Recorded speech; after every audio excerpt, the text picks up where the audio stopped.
প্রিয় শ্রোতা, আপনাকে আমন্ত্রণ জানাচ্ছি গল্প পাঠের আসরে। আমি ওয়ারা করিম। এখন পড়তে যাচ্ছি হুমায়ুন আহমেদের বৈজ্ঞানিক কল্পকাহিনী ইরিনার চতুর্থ এবং শেষ পর্বটি। সঙ্গে থাকুন। অনেক ধন্যবাদ। তিনি হাত বাড়িয়ে মাথার কাছের চৌকো ধরনের সুইচটি টিপলেন। সঙ্গে সঙ্গে পিঁপি করে দুবার শব্দ হলো। একটি লাল আলো জ্বলে উঠল। তিনি মূল কম্পিউটার সিডিসির সঙ্গে সমস্ত যোগাযোগ বিচ্ছিন্ন করেছেন। এখন এই ঘরে কি হবে না হবে তা তিনি ছাড়া আর কেউ জানবে না। তবু নিশ্চিত হবার জন্যে তিনি পরপর ৩ বার বললেন, সিডিসি, তুমি কি আছো? জবাব পাওয়া গেল না। এই ঘরটি এখন তার নিজের। কেউ এখন আর তার দিকে তাকিয়ে নেই। নিজেকে বিচ্ছিন্ন করে ফেলার চমৎকার আনন্দ তিনি খানিকক্ষণ উপভোগ করলেন। এরকম তিনি মাঝে মাঝে করেন। নিজেকে আলাদা করে কিছু সময় সম্পূর্ণ ব্যক্তিগত কাজে ব্যবহার করেন। ব্যক্তিগত কাজটি হচ্ছে তার নিজের চিন্তাভাবনা গুছিয়ে লেখা। খুব গুছিয়ে অবশ্য তিনি লিখতে পারেন না। লেখালেখির কাজটা তার ভালো আসে না। পরের অংশ আগে চলে আসে, আগের অংশ মাঝখানে কোনো এক জায়গায় ঢুকে যায়। অবশ্যই তাতে কিছু যায় আসে না। ডায়েরি লেখাটা অর্থহীন, এটা কেউ পড়বে না। পড়ার প্রয়োজনও নেই। নিজের লেখা নিজের জন্যেই, অন্য কারোর জন্য নয়। কোনো কারণে যদি তার মৃত্যু ঘটে, সে সম্ভাবনা যে একেবারেই নেই তা নয়, তাহলে নির্দেশ দেয়া আছে তার শরীর এবং তার ব্যক্তিগত প্রতিটি জিনিস নষ্ট করে ফেলা হবে। তিনি চান না তার এই লেখা অন্য কারো হাতে পড়ুক। তবুও যদি কোনো কারণে কারো হাতে পড়ে, তাহলেও যেন সে কিছু না বুঝে। তিনি তাই সাংকেতিক একটি ভাষা ব্যবহার করেছেন। অতি দুরূহ সে সাংকেতিক ভাষার রহস্য উদ্ধার করা কারো পক্ষে সম্ভব হবে বলে তিনি মনে করেন না। অনেক পরিশ্রমে এই সাংকেতিক ভাষা তিনি তৈরি করেছেন। তিনি ড্রয়ার থেকে ডায়েরি বের করলেন। 1000 পৃষ্ঠার বিশাল একটি খাতা। গুটি গুটি সাংকেতিক চিহ্নে তা প্রায় ভরিয়ে ফেলেছেন। তিনি প্রথম দিককার পাতা উল্টালেন। 7-8-6-5 ক সোমবার। শেষ পর্যন্ত সমস্ত ব্যাপারটার সহজ সমাধান হল। আমরা 40 জনের প্রায় সবাই নতুন ওষুধটি ব্যবহার করতে রাজি হয়েছি। অমরত্বের আকাঙ্ক্ষায় নয়, নতুন রিএজেন্টটির কার্যকারিতা পরীক্ষার জন্যে। যদিও আমরা নিশ্চিত জানি এটা কাজ করবে। অনেক রকম পরীক্ষা নিরীক্ষা করা হয়েছে। পশুদের মধ্যে বানর, বিড়াল, শূকরের উপর পর্যায়ক্রমিক পরীক্ষা করা হয়েছে। সরীসৃপের ওপর পরীক্ষা করা হয়েছে। ইঁদুর তো আছেই। আমরা জানি এটা কাজ করবে। তবু আমাদের মধ্যে কেউ কেউ পার্শ্ব প্রতিক্রিয়া নিয়ে চিন্তিত। এমনও তো হতে পারে ওষুধটি ব্যবহারের 100 বছর পর একটি পার্শ্ব প্রতিক্রিয়া দেখা দেবে। বিচিত্র কিছুই নয়। তবু আমরা রাজি হলাম। বৈজ্ঞানিক কারণেই হলাম। আমাদের দলটি বেশ বড়। পার্শ্ব প্রতিক্রিয়া দেখা দিলে তার ব্যবস্থা নেবার মতো জ্ঞান আমাদের দলেই আছে। আমরা নিজেদের পৃথিবী থেকে বিচ্ছিন্ন করে ফেলেছি। পুরো ল্যাবরেটরি ভূগর্ভে। ওপরে 30 ফিটের মতো গ্রানাইট পাথর।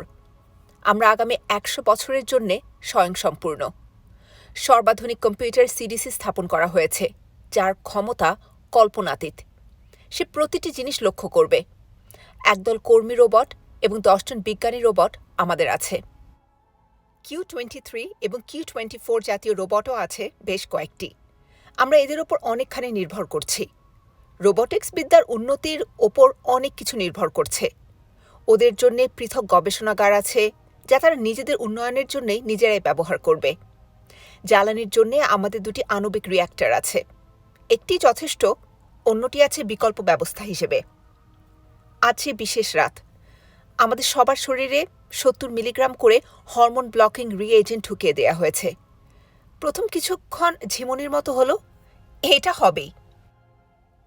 এই রিএজেন্ট রক্তে শর্করা হঠাৎ খানিকটা কমিয়ে দেয়। সে সঙ্গে হরমোন অ্যাড্রিনালিনের একটা কৃত্রিম ঘাটতি সৃষ্টি করে। ঝিমুনির ভাব স্থায়ী হলো না, তবে পানির তৃষ্ণা হতে লাগলো। মনে হলো মাথা কেমন ফাঁকা হয়ে গেছে। কানের কাছে ঝিঁঝি শব্দ হচ্ছে। আমরা নিজেদের মধ্যে হাসি তামাশা করতে লাগলাম। তবে আমরা সবাই বেশ ভয় পেয়েছি। অমরত্বের শুরুটা খুব সুখের নয়। 7-8-7-7 প শনিবার। আমরা 50 বছর পার করে দিয়েছি। সেই উপলক্ষে আজ একটা উৎসব হলো। ওষুধটি কাজ করছে এবং খুব ভালোভাবেই করছে। আমাদের কারো চেহারায় বা কর্মক্ষমতায় বয়সের ছোঁয়া নেই। আমরা চিরযুবক এবং চিরযুবতীর দল। তবে ক্ষুদ্র একটি পার্শ্ব প্রতিক্রিয়া আমরা লক্ষ্য করেছি। এই ওষুধ বংশবৃদ্ধির ধারা রুদ্ধ করে দিয়েছে। ডিম্বাণু শুক্রাণুর সম্পৃক্তীকরণ পদ্ধতি পুরোপুরি নষ্ট। কোনো শুক্রাণুই ডিম্বাণুকে সম্পৃক্ত করতে পারছে না। প্রকৃতির এই আশ্চর্য নিয়মে আমরা অভিভূত। যে মুহূর্তে প্রকৃতি দেখেছে একদল মানুষ মৃত্যুকে জয় করেছে, সেই মুহূর্তে সে তাদের বংশবৃদ্ধি রোধ করে দিয়েছে। অপূর্ব। সময় কাটানো আমাদের মধ্যে একটা সমস্যা হয়ে দাঁড়িয়েছে। বাইরের পৃথিবীর সঙ্গে এখন আমাদের কোনো যোগাযোগ নেই। অমরত্বের ব্যাপারটি প্রচার হয়নি। হলে বড় রকমের ঝামেলা হবে। সবাই অমর হতে চাইবে। তা বড় ধরনের সমস্যার সৃষ্টি করবে। এই বিষয়ে আমাদের ঘন ঘন কাউন্সিল মিটিং হচ্ছে। পৃথিবীর মানুষ আমাদের সঙ্গে যোগাযোগের চেষ্টা করছে। তারা নিশ্চয়ই কিছু সন্দেহ করছে। এদের চাপ অগ্রাহ্য করা বেশ কঠিন। এই নিয়েও আমাদের ভাবতে হবে। আমরা মোটামুটি সুখী। রোবোটিক্সে দারুণ উন্নতি হচ্ছে। রিবো 3 সার্কিটে টেনার জাংশন দূর করার পদ্ধতি বের হয়েছে। পৃথিবীর বিজ্ঞানীরা এটা পেরেছেন কিনা আমরা জানি না। না পারলে তারা অনেক দূর পিছিয়ে পড়বেন। আমরা এগিয়ে যাব, অনেক দূর যাব। 7902 ল। আমরা 120 বছর পার করে দিয়েছি। বিশাল ধ্বংসযজ্ঞ হল। পৃথিবীতে মানব সংখ্যা অত্যন্ত সীমিত। বিশাল ধ্বংসযজ্ঞের পর সবকিছু এলোমেলো হয়ে গেছে। ভয়াবহ অবস্থা। পৃথিবীর বাইরের রেডিয়েশন লেভেল অত্যন্ত উঁচু। তবু কিছু কিছু অংশ রক্ষা পেয়েছে। সেখানকার মানব সমাজকে আমরা ঢেলে সাজাবার ব্যবস্থা করেছি, যাতে ভবিষ্যৎ পৃথিবীতে এই জাতীয় দুর্ঘটনা আর না ঘটে। প্রথম শহর, দ্বিতীয় শহর ও তৃতীয় শহরের পরিকল্পনা করা হয়েছে। একজন মানুষ তার সমগ্র জীবনের বিভিন্ন অংশ বিভিন্ন শহরে কাটাবে। ধারণাটা নেওয়া হয়েছে ধর্মগ্রন্থ থেকে। ধর্মগ্রন্থে স্বর্গের একটি চিত্র থাকে, যাতে স্বর্গবাসের কামনায় মানুষ ইহজগতের দুঃখ কষ্ট ভুলে থাকতে পারে। এখানেও সেই ব্যবস্থা। প্রথম শহরের লোকজনের কাছে দ্বিতীয় শহর হচ্ছে স্বর্গ, তেমনি দ্বিতীয় শহরের অধিবাসীদের স্বর্গ হচ্ছে তৃতীয় শহর। এসব স্বর্গবাসের আশায় তারা জীবন কাটিয়ে দেবে কঠোর নিয়মের মধ্যে। জ্ঞান বিজ্ঞানের থেকে তাদের দূরে সরিয়ে রাখাই আমরা সঠিক কাজ বলে মনে করছি। একদল অমর বিজ্ঞানীর হাতেই জ্ঞান বিজ্ঞান থাকা উচিত। সাধারণ মানুষ তার ফল ভোগ করবে। জ্ঞান সবার জন্য নয়। আমাদের কারো কারো মধ্যে সামান্য অস্থিরতা দেখা দিচ্ছে। সম্ভবত দীর্ঘদিন ভূগর্ভে থাকার এই ফল। 4 জন আত্মহত্যা করেছে। এটা খুবই দুঃখজনক। আমরা সুখেই আছে বলা চলে। সবাই নতুন পৃথিবী তৈরিতে ব্যস্ত। প্রতিটি জিনিস খুঁটিয়ে খুঁটিয়ে পরীক্ষা করতে হচ্ছে। রোবটরা পরিকল্পনা তৈরিতে আমাদের সাহায্য করছে। সমস্ত ব্যাপারটি পুরোপুরি চালু হতে আরও 100 বছর লেগে যাবে। সৌভাগ্যের বিষয়, সময় আমাদের কাছে কোনো সমস্যা নয়। 8402 প। 400 বছর ধরে বেঁচে আছি। বেঁচে থাকায়ও ক্লান্তি আছে। আমরা ভূগর্ভ থেকে এখন আর বেরোতে পারছি না। বাইরের আবহাওয়া আমাদের সহ্য হচ্ছে না। একজন পরীক্ষামূলকভাবে বের হয়েছিলেন। কিছুক্ষণের মধ্যেই তার শরীরে অসহ্য জ্বলুনি শুরু হলো। তাকে নিচে ফিরিয়ে আনার প্রায় সঙ্গে সঙ্গেই তার মৃত্যু হলো। সম্ভবত ব্লকিং রিএজেন্ট নষ্ট হয়ে গিয়েছে। ব্যাপারটা কেন ঘটছে আমরা বুঝতে পারছি না। গবেষণা চলছে, তবে কোনো রকম ফলাফল পাওয়া যাচ্ছে না। আমরা চিন্তিত। বাকি জীবন কি ভূগর্ভে কাটাতে হবে? আমাদের সংখ্যা অর্ধেকে নেমে গেছে। আমাদের মধ্যে অস্থিরতা বৃদ্ধি পেয়েছে। আত্মহত্যার সংখ্যা হয়তো আরও বাড়বে। নতুন পৃথিবীর নতুন সমাজ ব্যবস্থা চমৎকারভাবে কাজ করছে। নিয়ন্ত্রিত পৃথিবীতে প্রতিটি মানুষ সমান সুযোগ ও সুবিধা পাচ্ছে। জীবনের শেষ সময় মহা সুখে কাটাচ্ছে। মাঝে মাঝে আমার মনে হয় ওরা আমাদের চেয়েও সুখী। মাঝে মাঝে কেন, এই মুহূর্তেই মনে হচ্ছে। তবে বেঁচে থাকাও কষ্টের, খুবই কষ্টের। এখন আমার কিছুই ভালো লাগে না। সঙ্গীত অসহ্য বোধ হয়। মনে হয় অমর মানুষদের জন্যে নতুন ধরনের কোনো সঙ্গীত সৃষ্টি করতে হবে। 99002 ফ। আমরা 1/3 হয়ে গিয়েছি। এক ধরনের চাপা ভয় আমাদের সবার মধ্যে কাজ করছে, যদিও কেউ তা প্রকাশ করছে না। কাউন্সিল মিটিংগুলোর বেশিরভাগই ঠিকমতো হচ্ছে না। অর্থহীন কিছু আলোচনার পরপরই অধিবেশনের সমাপ্তি ঘোষণা করা হচ্ছে। সিডিসিকে এই ব্যাপারে খুব চিন্তিত মনে হলো। তার চিন্তার কারণ অবশ্যই আছে। রোবট এবং চিন্তা করতে সক্ষম যাবতীয় কম্পিউটারদের 2টি সূত্র মেনে চলতে হয়। সূত্র দুটি প্রথমটি হচ্ছে ক, আমরা অমর মানুষদের সেবায় নিজেদের উৎসর্গ করব। খ, মানব জাতিকে সব রকম বিপদ থেকে রক্ষা করব। এরা এই সূত্র দুটির কারণেই এত চিন্তিত। সিডিসি সম্পূর্ণ নিজের উদ্যোগে বেশ কয়েকবার মেডিকেল বোর্ড তৈরি করেছে। সেই সব বোর্ড আমাদের শারীরিক সমস্ত ব্যাপার পরীক্ষা করে সিদ্ধান্ত নিয়েছে দীর্ঘ ঘুম আমাদের মানসিক শান্তি ফিরিয়ে আনতে পারবে। সেই ঘুম মৃত্যুর কাছাকাছি। 2 বছর 3 বছর ধরে সুদীর্ঘ নিদ্রা। ভালো লাগছে না, কিচ্ছু ভালো লাগছে না। তিনি দ্রুত পাতা উল্টাতে লাগলেন, যেন কোনো বিশেষ লেখা খুঁজছেন। তার ভুরু কুঞ্চিত হতে লাগল। ইদানিং তিনি অল্পতেই ধৈর্য হারিয়ে ফেলেন। আজ তা হল না। শান্ত ভঙ্গিতেই পাতা উল্টাচ্ছেন, যদিও তার ভুরু কুঞ্চিত। যা খুঁজছিলেন পেয়ে গেলেন। একটি অংশ যা সাংকেতিক ভাষায় লেখা নয়। তারিখ দেয়া নেই, সময় দেয়া নেই। তবে তার মনে আছে, একদিন খুব ভোরবেলায় হঠাৎ কি মনে করে যেন তিনি লিখলেন, আমার মনে হচ্ছে ওরা আমাদের সহ্য করতে পারছে না। এরকম মনে করার কোনো যুক্তিগ্রাহ্য কারণ নেই। একদল যন্ত্র কেন আমাদের অপছন্দ করবে? তাছাড়া পছন্দ অপছন্দ ব্যাপারটি যন্ত্রে থাকার কোনো কারণ নেই। রিবোথ্রি সার্কিট ব্যবহার করা হলেও ওরা রোবটের বেশি আর কিছু নয়। যা বললাম তা কি ঠিক? সত্যিকেরা রোবটের বেশি কিছু নয়? আমি এই ব্যাপারেও পুরোপুরি নিশ্চিত নই। মনে হচ্ছে কোনো গোপন রহস্য আছে, যে রহস্য আমি ধরতে পারছি না। তিনি সুইচ টিপলেন, লাল আলো নিভে গেল। তিনি ক্লান্ত গলায় ডাকলেন, সিডিসি। বলুন, শুনছি। তুমি কেমন আছো? আমি ভালোই আছি। আমার ভালো থাকা তো আর আপনাদের মতো নয়। আমি ভালো আছি আমার নিজের মতো। রোবটিক্সের গবেষণা কেমন চলছে? ভালোই চলছে। বর্তমানে এমন এক ধরনের রোবট তৈরির চেষ্টা চলছে যা হাসি, তামাশা, রসিকতা এসব বুঝতে পারবে। রসিকতা বুঝতে পারবে এমন রোবটের দরকার কি? মানুষের সঙ্গে সুসম্পর্কের জন্য এটা খুব দরকার। তার মানে? মানুষরা রসিকতা খুব পছন্দ করে, কথায় কথায় রসিকতা করে। ওদের রসিকতা আমরা কখনো বুঝতে পারি না। তাতে কি তোমাদের কোনো ক্ষতি হচ্ছে?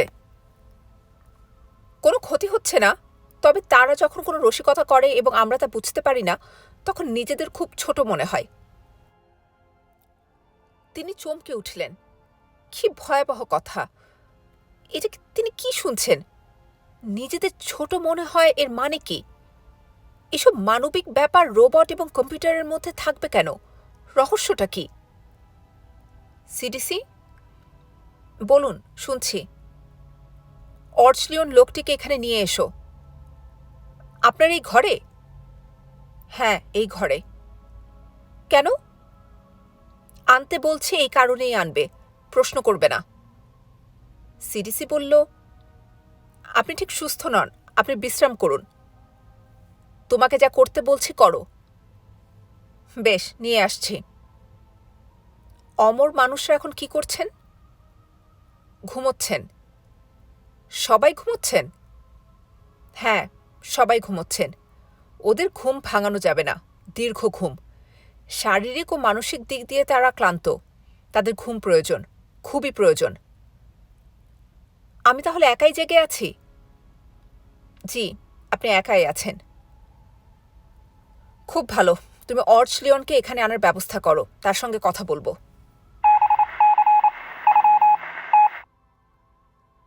অর্চলিয়ন থরথর করে কাঁপছেন।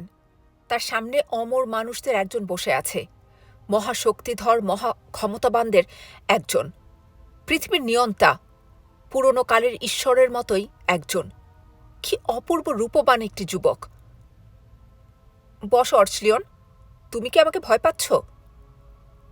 জি, পাচ্ছি। আমাকে দেখে কি খুব ভয়াবহ মনে হচ্ছে? জি না। তাহলে ভয় পাচ্ছ কেন? আরাম করে বসো। অর্চলিয়ন বসলেন। পানির তৃষ্ণায় তার বুক ফেটে যাচ্ছে, মাথা ঘুরছে, মনে হচ্ছে কিছুক্ষণের মধ্যেই জ্ঞান হারিয়ে পড়ে যাবেন। নিজেকে সামলাতে তার কষ্ট হচ্ছে, কপালে বিন্দু বিন্দু ঘাম। যদিও এই ঘর বেশ ঠান্ডা, তার রীতিমতো শীত করছে। অমর মানুষরা গরম সহ্য করতে পারেন না, তাদের প্রতিটি কক্ষই হিমশীতল। অর্চলিয়ন, বলুন জনাব। তুমি আমাদের ব্যাপারে উৎসাহী হয়েছিলে, অনুসন্ধান শুরু করেছিলে। উৎসাহের শুরুটা আমাকে বলো, হঠাৎ কী কারণে উৎসাহী হলে? তিনি তীক্ষ্ণ দৃষ্টিতে অর্চলিয়নকে দেখছেন। ঘরে লাল আলো জ্বলছে। সিডিসির সঙ্গে যোগাযোগ বিচ্ছিন্ন। তাদের মধ্যে যে কথা হবে তা তৃতীয় কোনো ব্যক্তি বা যন্ত্র শুনবে না। চুপ করে বসে আছো কেন, বলো। একদিন লাইব্রেরিতে দাবা খেলার একটি বইয়ের জন্য স্লিপ পাঠিয়েছিলাম।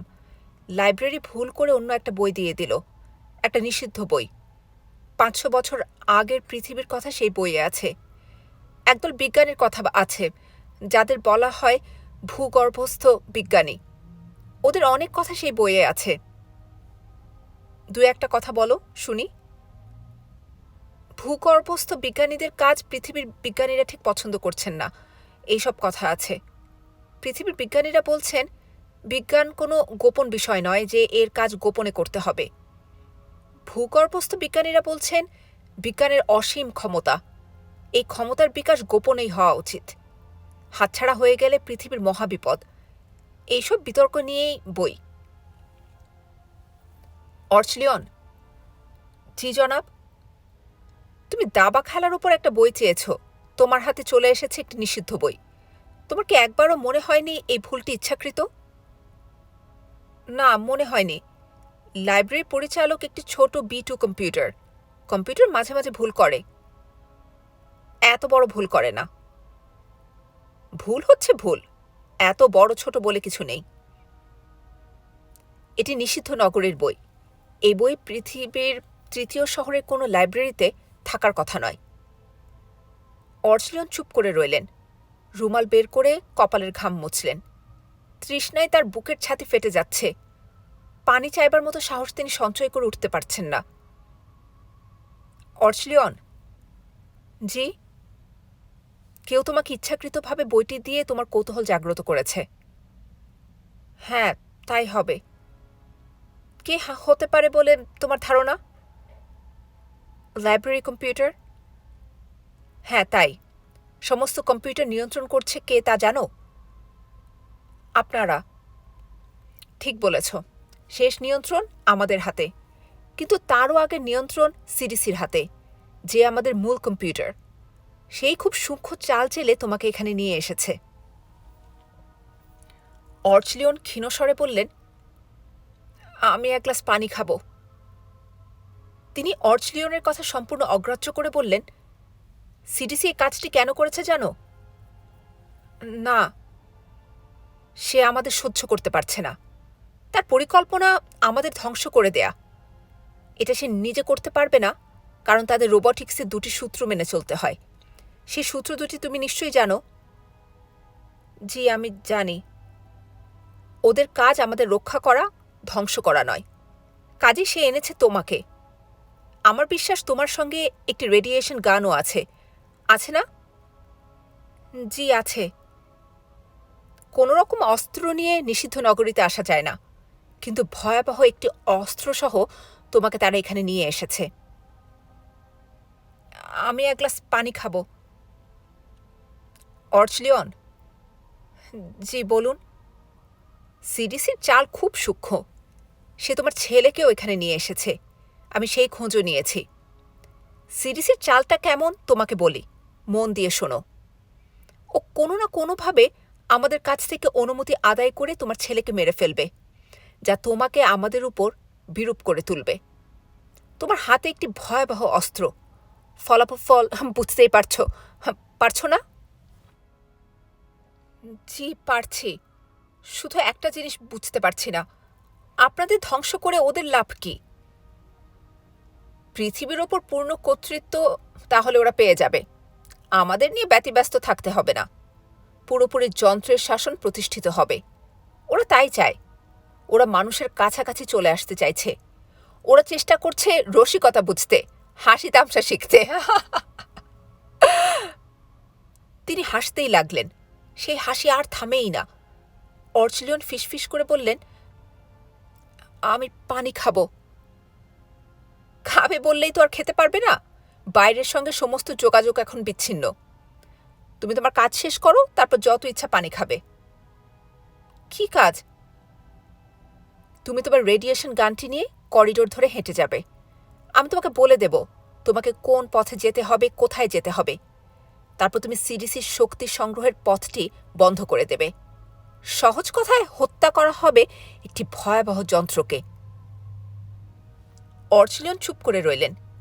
ঘটনাগুলো খুব দ্রুত ঘটছে। তিনি তাল রাখতে পারছেন না। তার মাথা ঘুরছে।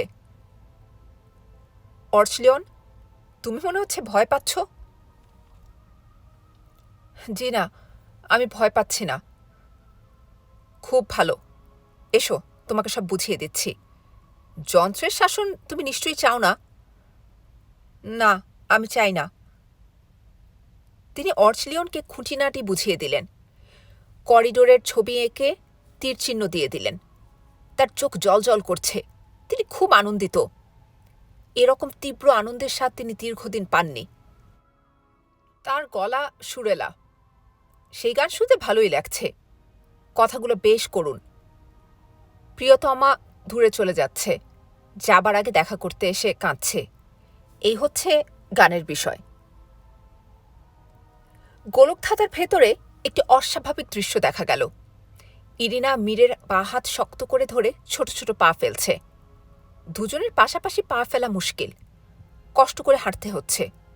তবু তারা হাসি খুশি। মীর বলল, সময়টা আমাদের ভালোই কাটছে, কি বলো? হ্যাঁ, ভালোই। খিদে লাগছে না? হুম। বুঝলি রে না, আমি একটি চমৎকার জিনিস নিয়ে ভাবছি। খুবই চমৎকার। কি সেই চমৎকার জিনিস? গুহাটা নিয়ে ভাবছি। কি করে এই গুহাকে আরো জটিল করা যায়। যা করতে হবে তা হচ্ছে দিক গুলিয়ে ফেলার ব্যবস্থা, যাতে কিছুক্ষণ পরই দিক নিয়ে ঝামেলা তৈরি হয়। যেমন ধরো, একটি কেন্দ্রবিন্দু না করে যদি কয়েকটি কেন্দ্রবিন্দু করা যায়, চক্রাকার পথ থাকবে। কোনো দিকের চক্র ঘুরবে ঘড়ির কাঁটার মতো, কোনো দিকে তার উল্টো। এতে দিক গুলিয়ে ফেলা খুব সহজ হবে। যে ঢুকবে আর সে বেরোতে পারবে না। এটা কি খুব একটা মজার ব্যাপার হলো? তোমার কাছে মজার ব্যাপার বলে মনে হচ্ছে না? মোটেই না। আপনি যা বলেন কোনোটাই শুনতে আমার ভালো লাগে না। মীর অবাক হয়ে বলল, আশ্চর্য তো। ইরিনা বলল, এক কাজ করলে কেমন হয়? এমন কিছু বলুন যে আপনার নিজের কাছে ভালো লাগে না, আপনি মজা পান না। তাতে কি হবে? হয়তো সেটা শুনে আমি মজা পাব। এটা তো মন্দ বলনি। কিছু কিছু জিনিস আছে যা নিয়ে চিন্তা করতে আমার সত্যি ভালো লাগে না।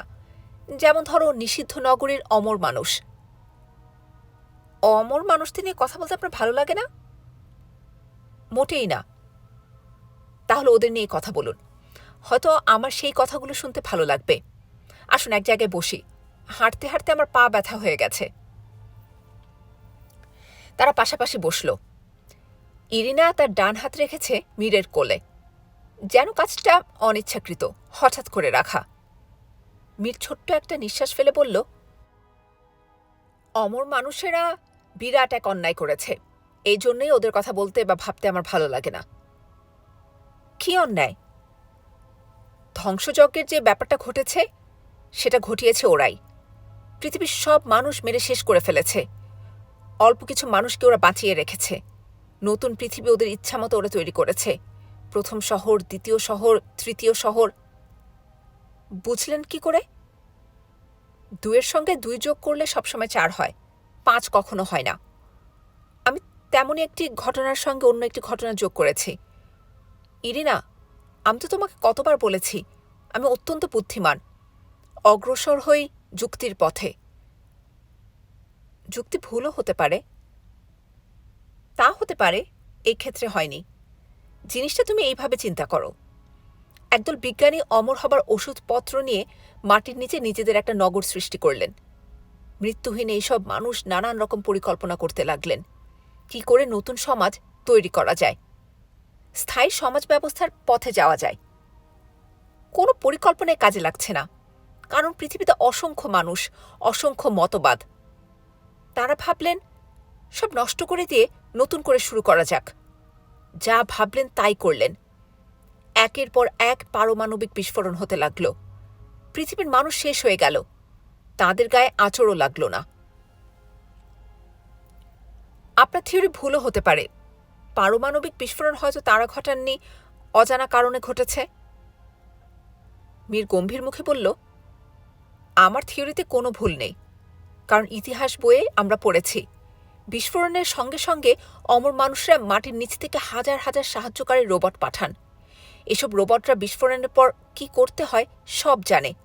তারা মানুষদের সাহায্যে ঝাঁপিয়ে পড়ল। এর মানে কি রিনা? বুঝতে পারছি না, কি মানে? এর মানে হচ্ছে বিস্ফোরণের জন্যে অমর মানুষরা তৈরি ছিলেন। সব তাদের পরিকল্পনা মতো হয়েছে। তৈরি থাকতে আর অসুবিধা কি? ইরিনা কোনো কথা বলল না। মীর বলল, এসো অন্য কিছু নিয়ে কথা বলি। কুৎসিত কিছু মানুষকে নিয়ে কথা বলে সময় নষ্ট করার কোনো মানে হয় না। অর্চলিয়ন রেডিয়েশন গান দিয়ে সিডিসির ক্ষুদ্র একটি অংশ উড়িয়ে দিলেন। ছোটখাটো একটা বিস্ফোরণ হলো। তীব্র নীলচে আলো ঝিলিক দিয়ে উঠল। একটি প্রহরী রোবট ছুটে এলো। কঠিন স্বরে জিজ্ঞেস করল, আপনার হাতে এটা কি একটা রেডিয়েশন গান? অর্চলিয়ন বললেন, তাই তো মনে হচ্ছে। আপনার কি মনে হচ্ছে না কাজটা ভুল হচ্ছে? আমার সেরকম মনে হচ্ছে না। আপনি সিডিসি পাওয়ার লাইন নষ্ট করে দিয়েছেন। তাই তো দেখছি। আমি আপনাকে এই মুহূর্তে শেষ করে দিতে পারি। দুটি কারণে তা পারছি না। প্রথম কারণ, মানুষের ক্ষতি করার কোনো ক্ষমতা আমাদের নেই। আমরা শুধু নিজেরা মানুষের দ্বারা ক্ষতিগ্রস্ত হবার সম্ভাবনা দেখলেই প্রতিরোধ করতে পারি। তোমার তো দেখি খুব খারাপ অবস্থা। এত বড় একজন অপরাধী তোমার সামনে, অথচ তুমি কিছুই করতে পারছো না। রোবটটির চোখ বারবার উজ্জ্বল হচ্ছে এবং নিভে নিভে যাচ্ছে। বিশাল আকৃতির একটি Q-24 রোবট এসে সমস্ত করিডোর আটকে দাঁড়ালো। অর্চলিয়ন, বলো, শুনছি। এই মুহূর্তেই তোমাকে ধ্বংস করা হবে। তুমি মানসিকভাবে তার জন্য প্রস্তুতি গ্রহণ করো। রোবটের আইন আমি যতদূর জানি তাতে মনে হয় না তুমি আমাকে আঘাত করতে পারো। এই কাজটি তুমি তখনই পারবে যখন তুমি নিজে আক্রান্ত হবে। আমি তোমার কোনো ক্ষতি করিনি। ক্ষতি করেছ। আমি Q-24 জাতীয় রোবট। আমি তথ্য পাই সিডিসির মাধ্যমে। তাকে ক্ষতি করা মানে আমার একটি অংশকেই ক্ষতি করা। অর্চলিয়ন হাসি মুখে বললেন, তোমার লজিকে বড় রকমের একটি ভুল আছে। তোমরা আত্মরক্ষার জন্য ব্যবস্থা নিতে পারো। এই ক্ষেত্রে সিডিসি আক্রমণের ব্যবস্থা নিতে পারত, তা সে নেয়নি। এখন আক্রমণ হচ্ছে না। এখন তুমি কোনো ব্যবস্থা নিতে পারো না। ব্যবস্থা নিতে হলে বিচার হতে হবে। সেই বিচার তুমি করতে পারো না, কারণ বিচার করার ক্ষমতা রোবটদের দেয়া হয়নি। এই ক্ষমতা এখনও মানুষের হাতে। রোবটটি কোনো কথা বলল না। অর্চলিয়ন যখন সামনের দিকে এগিয়ে গেলেন তখনও সে তাকে বাধা দিল না, শুধু পেছনে পেছনে আসতে লাগল। অর্চলিয়ন করিডোরের পর করিডোর অতিক্রম করছেন। কি যে বিশাল ব্যবস্থা, অকল্পনীয় কর্মকাণ্ড।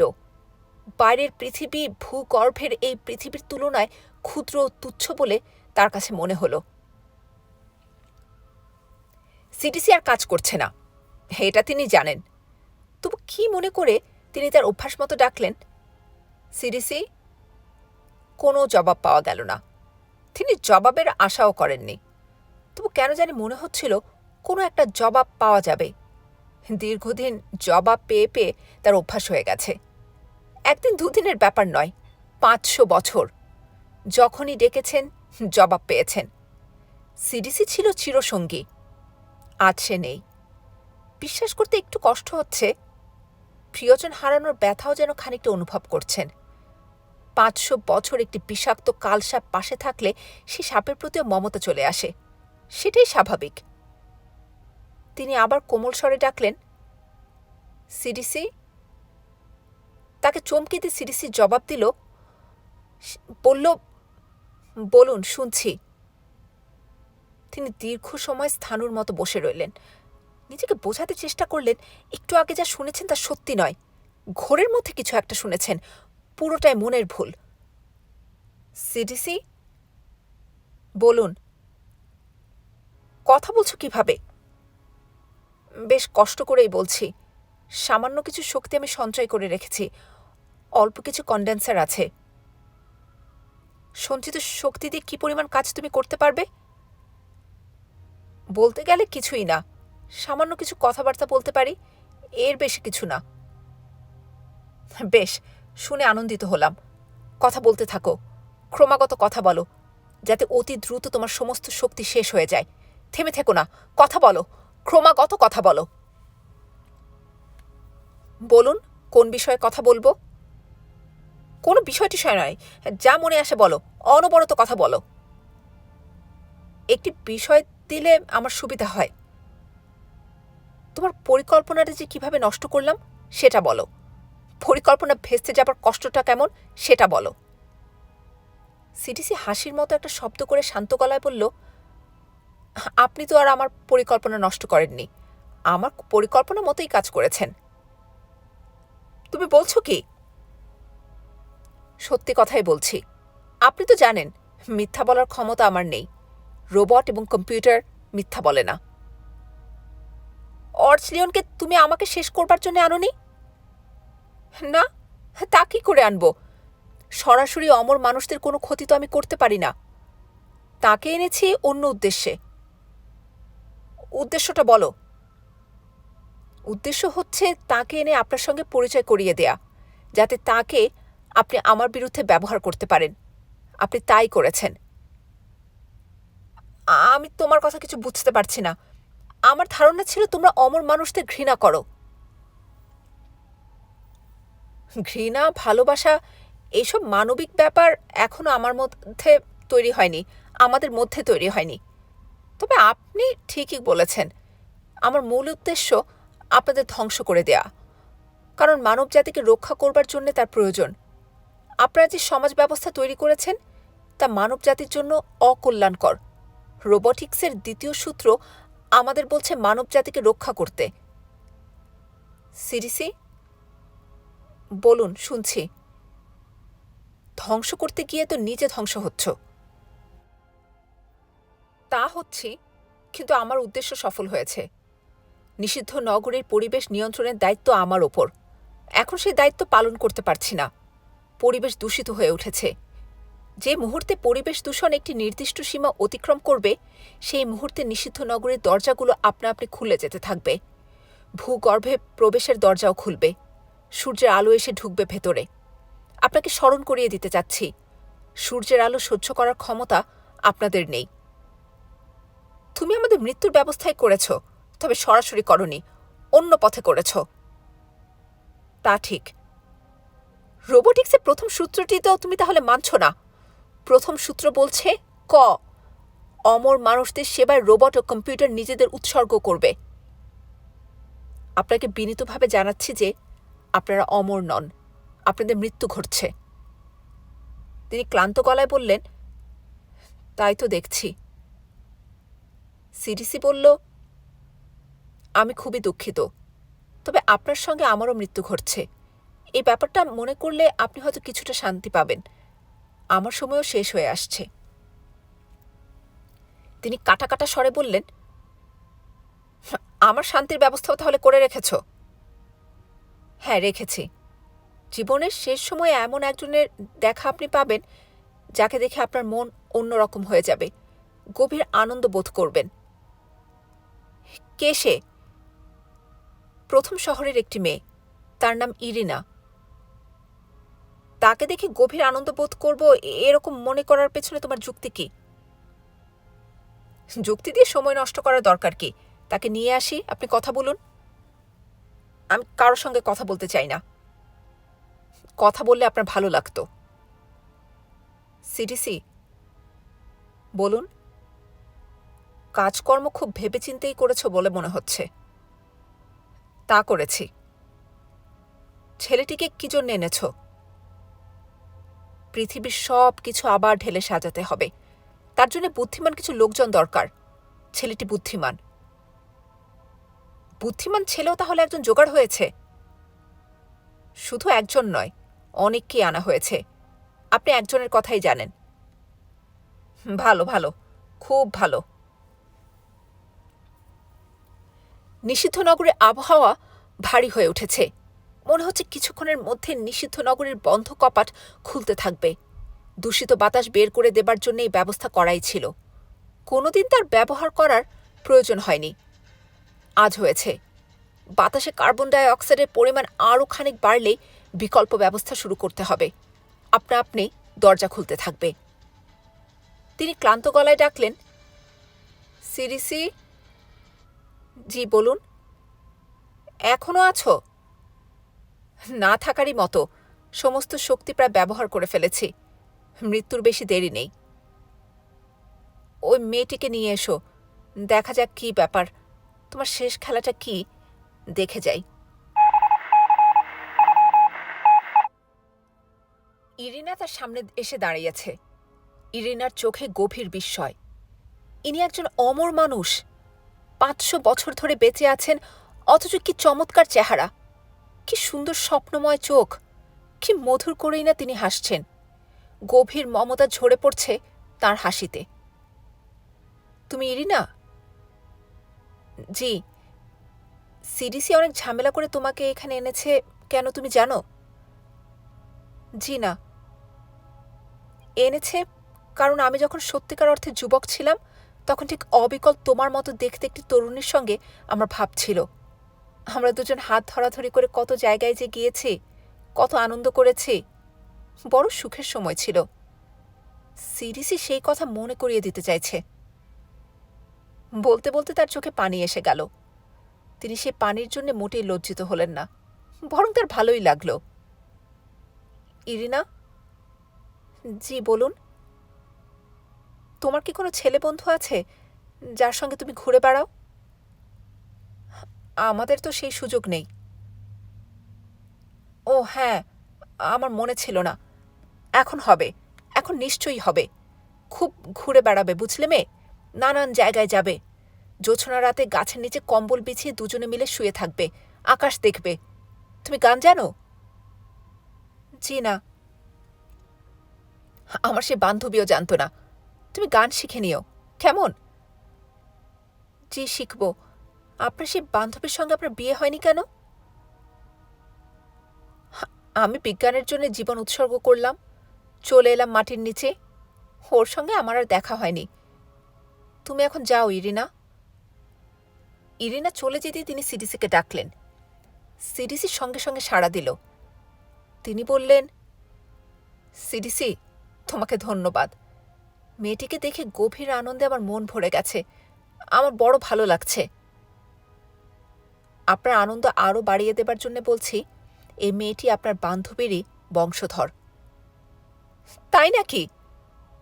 হ্যাঁ তাই। চেহারার এমন মিল তা না হলে হতো না। ওকে আরেকবার আনতে পারবে?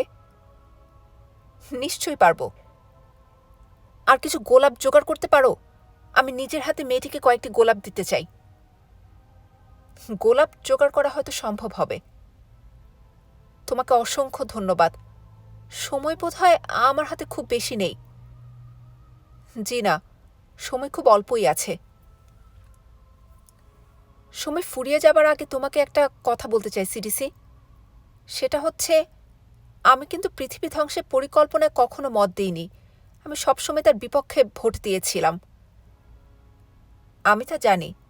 আমাদের মধ্যে ভালোবাসা, ঘৃণা এইসব ব্যাপার নেই। যদি থাকতো, আমি আপনাকে ভালোবাসতাম। তবু কেন জানি মনে হচ্ছে তুমি আমাকে ভালোবাসো। আপনার সুন্দর মন্তব্যের জন্য আপনাকে ধন্যবাদ। ইরিনা আবার এসে দাঁড়িয়েছে। তিনি ইরিনার দিকে তাকিয়ে লাজুক স্বরে বললেন, আমি কি তোমার হাত একটু ছুঁয়ে দেখতে পারি? ইরিনা কয়েক মুহূর্ত ইতস্তত করল, তারপর তার হাত বাড়িয়ে দিল। তিনি ইরিনার হাত ছুঁতে পারলেন না। নিষিদ্ধ নগরীতে সূর্যের আলো ঢুকতে শুরু করেছে। অসহ্য যন্ত্রণায় তিনি কুঁকড়ে যাচ্ছেন। এত কাছে ইরিনা দাঁড়িয়ে, কিন্তু তিনি তাকে স্পর্শ করতে পারছেন না।